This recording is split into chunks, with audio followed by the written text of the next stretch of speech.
7 de la mañana con 13 minutos. Gracias por continuar con nosotros en Primera Impresión a través de Ecuador TV, Gamavisión y por supuesto a través de Pública FM a nivel nacional.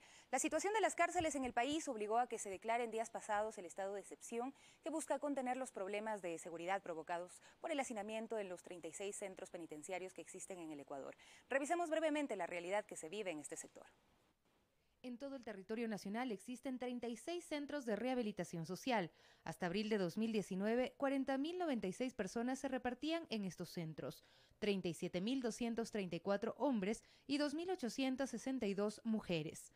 No todas las personas privadas de su libertad tienen sentencia. Apenas 24.227 cumplen esta condición, mientras el número de procesados es de 14.042, contraventores 599, personas que permanecen detenidas por pensiones alimenticias 1.228 y adolescentes infractores 600. Más del 50% de los delitos cometidos por los privados de libertad están relacionados con las drogas y delitos contra la propiedad.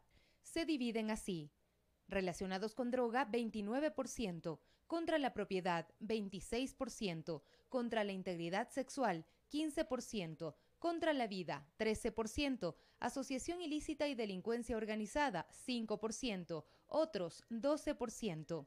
Las provincias con mayor número de detenidos son Guayas, con 17.000 privados de la libertad, Cotopaxi con 5.300, Azuay 2.300 y Manabí 1.300. El hacinamiento en las cárceles alcanza el 41%, lo que ha provocado una serie de problemas de violencia e insalubridad. Entre 2018 y 2019 fallecieron 33 personas al interior de estos establecimientos.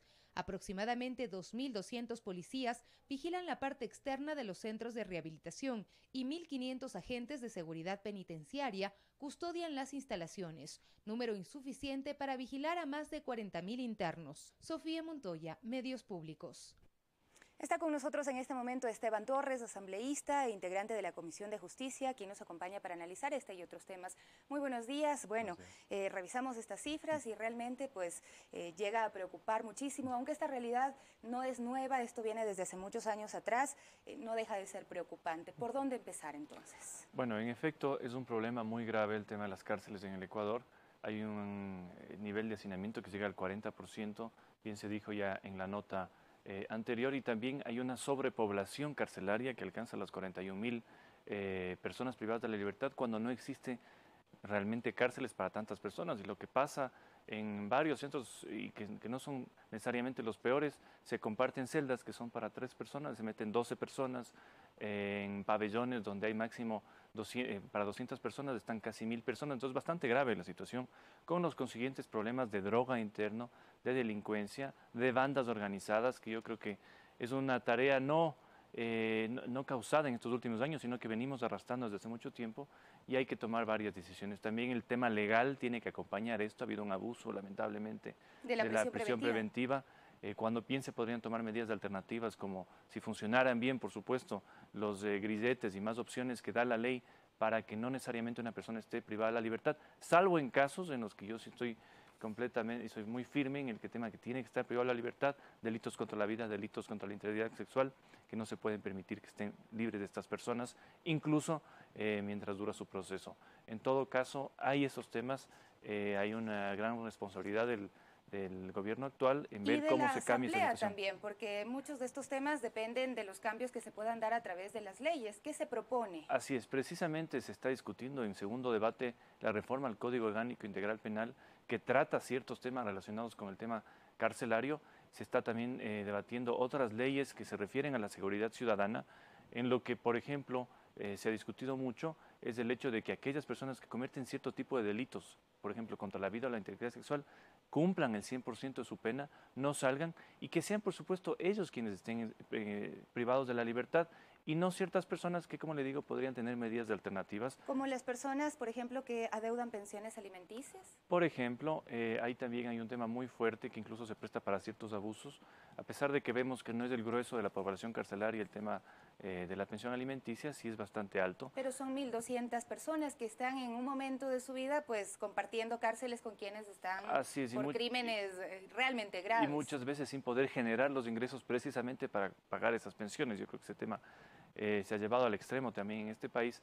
Yo lo que digo es el Estado existe primero para proteger a los ciudadanos de los delincuentes y el sistema carcelario tiene que tener a los delincuentes presos. ¿Cómo puede ser posible, por ejemplo, que hace pocos días se hayan fugado de un centro de detención delincuentes de alta peligrosidad? Eso es lo que hay que cuidar.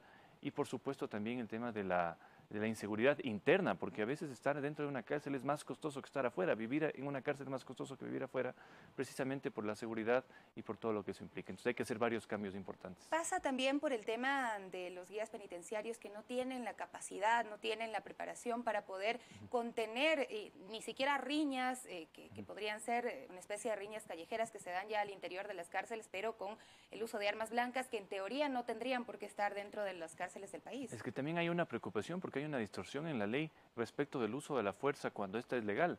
Lo que pasó, por ejemplo, en un centro de detención en Azuay, en donde precisamente uno de los guías utilizó el arma para defender a otro reo que estaba siendo asesinado a cuchillazos y está ahora respondiendo en un proceso penal, está dentro, está procesado. No sé si al final se ha condenado, pero está procesado. Esas cosas son las que lamentablemente han distorsionado un poco también el uso de los guías, que son personas que no ganan mucho, pero tienen una altísima responsabilidad en las cárceles, un trabajo realmente complicado. Y luego terminan siendo parte de estas mafias, ¿no? Porque ahora mismo, hace poco se ha detenido a un guía penitenciario que estaba ayudando a ingresar drogas a las cárceles, que esto es con lo que se trafica ya al interior. Que lamentablemente es una realidad en todo el país. Yo le comentaba al director nacional del Centro de Rehabilitación que, por ejemplo, en la cárcel del Inca, que es una cárcel relativamente no peligrosa, existe un tráfico altísimo de drogas, existen también bandas que hasta cantan su himno cada mañana, entonces son cosas que se tienen que regular.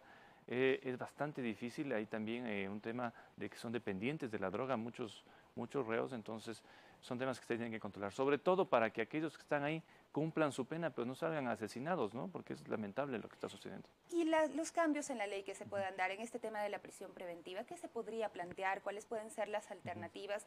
De pronto en la ley ya están los mecanismos y se habla de que la prisión preventiva debe ser pues el último recurso para garantizar la presencia de un procesado dentro de los trámites legales que se hagan en el caso que se siga, pero no se utiliza así, se da prisión preventiva por cualquier cosa. No, y además el costo que tiene para el Estado estar con una persona privada de la libertad, con todo lo que significa para seguridad y alimentación. Existen medidas alternativas en la ley, actualmente incluso sin reformas, y es lo que me he referido yo, medios alternativos que existen para asegurar la presencia del procesado en un proceso que puede ser bien un grillete. Ese es un sistema, por ejemplo, que se tiene que mejorar. No podemos permitir también esos escándalos que salieron hace algunos meses de personas que con tantas alertas no fueron reportadas y se pudo ir del país. Entonces, existen los métodos, hay que ejecutarlos. Es un tema también ya de ejecutar lo que está en la ley, que es muy complejo, pero hay que hacerlo porque no hay otra opción y para eso están también las autoridades. 25 millones de dólares se ha pedido para la emergencia carcelaria, eso es lo que se propone desde los sectores que están manejando los centros penitenciarios del país. ¿Esto podrá ayudar a solucionar esta problemática? ¿El Ejecutivo, el Legislativo tienen también esta responsabilidad? En algo, ya se invirtió mucho también en centros de detención en el gobierno pasado. Yo creo que hay que hacer que estos centros sean efectivos, utilizar esos recursos en lo que se debe, tener buen personal también. Lamentablemente, a veces los sueldos bajos permiten que ciertas personas, empezando por los guías, se vean seducidos por dineros mal habidos para precisamente ayudar a quienes están en la cárcel con privilegios que no deberían tenerlos. Esas cosas se tienen que revisar. Y también los temas, por ejemplo, de la mayor cantidad de delitos que se presentan son temas relacionados a drogas. Hay muchísimos pescadores, gente que pues no es un delincuente nato, que está en las cárceles, que ha dejado de trabajar en las camaroneras y demás, porque son tentados al tema de la droga y son la parte más débil del eslabón del narcotráfico. Ellos terminan siendo muy afectados también pues con este tipo de penas y prácticamente se penaliza la pobreza. Sí, ahora este tema también es de discusión porque no se puede tampoco ser muy laxos en este punto, ya que mandaríamos un mensaje equivocado, sobre todo el tema del consumo, que es lo más preocupante a aquellos que están traficando cerca de las escuelas. Yo creo que eso es un delito que no deja de ser muy grave. Son esas personas que están dañando a la juventud, deberían seguir detenidas, pero como usted bien dice, hay una realidad también bastante grave en el tema de las drogas y hay que diferenciar mucho a los consumidores de aquellos que están ya traficando.